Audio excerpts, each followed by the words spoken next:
പോകുന്നത്. ഇത്രയും ദിവസം നമ്മൾ നോക്കിയതിൽ നിന്ന് തികച്ചും വ്യത്യസ്തമായിട്ടുള്ള ഒരു കാര്യമാണ് നമ്മൾ നോക്കുന്നത്. അപ്പൊ അതിന് മുമ്പ് ഞാൻ നിങ്ങളോട് ഒരു ചോദ്യം ചോദിക്കട്ടെ. നിങ്ങൾ എല്ലാവരും ഇന്ന് രാവിലെ കോളേജിലേക്ക് വന്നില്ലേ?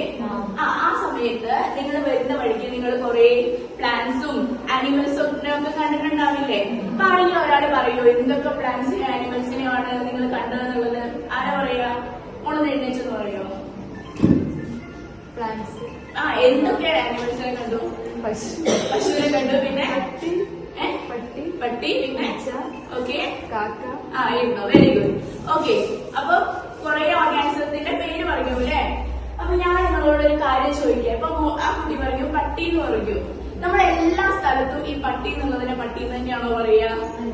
അല്ല, അല്ലേ? ഇപ്പൊ ഞാൻ നിങ്ങൾക്ക് ഒരു ചിത്രം കാണിച്ചു തരാം. ഓക്കെ അല്ലേ? ഓക്കെ, ഇനി ഇതിന് നിങ്ങളെല്ലാവരും എന്താ പറയാ? അവക്കാഡോ. ഇതിന് വേറെ പേരുണ്ടോ? വെണ്ണപ്പഴം ഉണ്ട് അല്ലേ? ശരിയാണ്. പിന്നെ ബട്ടർ ഫ്രൂട്ട് എന്ന് പറയും. ഇനി ഞാൻ ചോദിക്കാണ്, ഇപ്പൊ ഞാനൊരു ആഫ്രിക്കൻ കൺട്രിയിലേക്ക് പോയി. അവിടെ ചെന്ന് കഴിഞ്ഞപ്പോ ഒരാൾ എന്നോട് പറഞ്ഞു, ഞാൻ അവക്കാഡോ വാങ്ങാൻ പോയപ്പോ എന്നോട് പറഞ്ഞു അത് അവക്കാഡോ അല്ല, അലിഗേറ്റർ പീർ എന്ന് പറയുന്ന ഒരു സാധനമാണ് പറഞ്ഞു. അപ്പൊ എനിക്ക് പെട്ടെന്ന് മനസ്സിലാവോ? ഇല്ല. അപ്പൊ നമ്മള് വ്യത്യസ്തമായ സ്ഥലങ്ങളില് വ്യത്യസ്തമായ ഭാഷകളിലൊക്കെ പോകുമ്പോ ഓരോന്നിന്റെയും പേരുണ്ടാവും, മാറൂലേ? അപ്പൊ നമുക്കത് പെട്ടെന്ന് എങ്ങനെയാ മനസ്സിലാക്കാൻ പറ്റുമോ? പറ്റൂല. അപ്പൊ അതിന് നമുക്കിപ്പോ എല്ലാത്തിനും പേര് പഠിക്കാന്നുള്ളത് നമ്മളെ കൊണ്ട് പറ്റുന്ന കാര്യമാണോ? അല്ല. അപ്പൊ നമ്മൾ എന്താ ചെയ്യുക? അതിന് നമുക്ക് എന്താ ഒന്ന് ചെയ്യാനായിട്ട് പറ്റാം? പറഞ്ഞോ. എല്ലാത്തിനും, അതായത് ഭാഷയും സ്ഥലവും ഒന്നും ഇല്ലാതെ, അതായത് എല്ലാത്തിനും അധീനമായിട്ട് നമുക്കൊരു പേര് എഴുതി കൊടുക്കാൻ പറ്റൂലേ? ഇങ്ങനത്തെ പ്രശ്നങ്ങൾ ആൾക്കാർ ഫേസ് ചെയ്യുന്നത് കൊണ്ട് കാൾ ലിനേസ് എന്ന് പറയുന്ന സയന്റിസ്റ്റിനെ അറിയോ നിങ്ങൾക്ക്? ഓക്കെ, കാൾ ലിനേസ് എന്ന് പറയുന്ന സയന്റിസ്റ്റ് പ്രൊപ്പോസ് ചെയ്ത ഒരു കാര്യമാണ് ബൈനോമിയൽ നോമെൻക്ലേച്ചർ എന്ന് പറയുന്നത്. ഓക്കെ, അപ്പൊ നമ്മളിന്ന് നോക്കാനായിട്ട് പോകുന്നത് ബൈനോമിയൽ നോമെൻക്ലേച്ചറിനെ പറ്റിയിട്ടാണ്.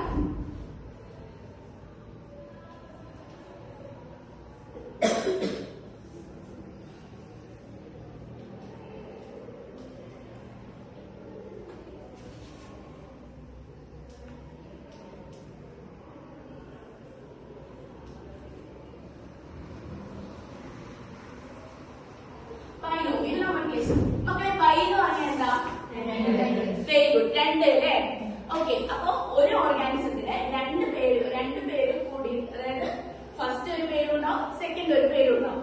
അങ്ങനെ കൂട്ടിയിട്ട് ഒരു പേര് കൊടുക്കുന്നതിനെയാണ് നമ്മൾ എന്ത് പറയാ? ബൈനോമിയൽ നോമെൻക്ലേച്ചർ എന്ന് പറയാം. ഇനി ഈ ചിത്രം നോക്കുക. ഇതെന്താ ഓർഗാനിസമാ? ടൈഗർ അല്ലേ? ഈ ടൈഗറിന് നമുക്കൊരു പേര് കൊടുക്കും. നമ്മളൊരു പേര് കൊടുക്കാൻ പോവാ. അപ്പൊ ഞാൻ പറഞ്ഞ ബൈനോമിയൽ നോമെൻക്ലേച്ചർ വെച്ചിട്ട് ആർക്കെങ്കിലും അറിയോ ടൈഗറിന്റെ സയന്റിഫിക് നെയിം എന്താണുള്ളത്?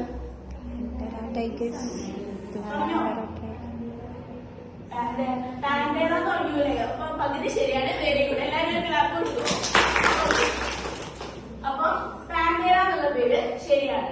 ശരിക്കുള്ള ടൈഗറിന്റെ പേരെന്താന്ന് വെച്ചിട്ടുണ്ടെങ്കിൽ ഓക്കെ, പാൻഡേറ ടൈഗ്രസ് എന്ന് പറയുന്ന പേരാണ്. അപ്പൊ നിങ്ങൾ ഇങ്ങോട്ട് നോക്കിക്കേ, ഇവിടെ രണ്ട് പേരുണ്ട് അല്ലെ? പാൻഡേറ എന്ന് പറയുന്ന ഒരു പേരുണ്ട്, ടൈഗ്രസ് എന്ന് പറയുന്ന പേരുണ്ട്. ഈ പാൻഡേറ എന്ന് പറയുന്ന പേര് എന്തിനെ റെപ്രസെന്റ് ചെയ്യുന്നതെന്ന് അറിയോ? ഇതിനകത്ത് കൊടുത്തിട്ടുണ്ട് അല്ലെ? ജീനസിനെയാണ്. നമ്മുടെ കിങ്ഡം ഫൈലം ഒക്കെ പഠിച്ചില്ലേ? അതിനകത്തുള്ള ജീനസിനെയാണ് എന്ത് റെപ്രസെന്റ് ചെയ്യുന്നത്?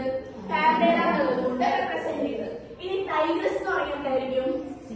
സ്പീഷീസ്. ഇനി ഇതേ ജീനസിൽ വേറെ ഉണ്ടാവൂലേ? ആനിമൽസ് ഉണ്ടാവില്ലേ? അപ്പൊ ഈ പാൻഡേറ ജീനസിൽ വെച്ചിട്ടുള്ള വേറെ ഏതെങ്കിലും ഒരു ആനിമൽ എന്നറിയോ? നമുക്ക് അറിയുന്ന ഒരു ആനിമൽ കൂടി ഉണ്ട്. രാജില്ല, തെറ്റാട്ടോ. പിന്നെ പുലി ഇത് ഓക്കെ ഓക്കെ, ടൈഗർ. പിന്നെ ലയണോ? ലയന്റെ പേരെന്താ? Very good, panthera leo. Okay, ഇനി നമ്മൾ നോക്കാൻ പോകുന്നത്, ഇത് നമുക്ക് വെറുതെ പോയിട്ട് അങ്ങ് പാൻഡേറ ടൈഗേഴ്സ് എഴുതി വെക്കാൻ പറ്റുമോ? ഇല്ല.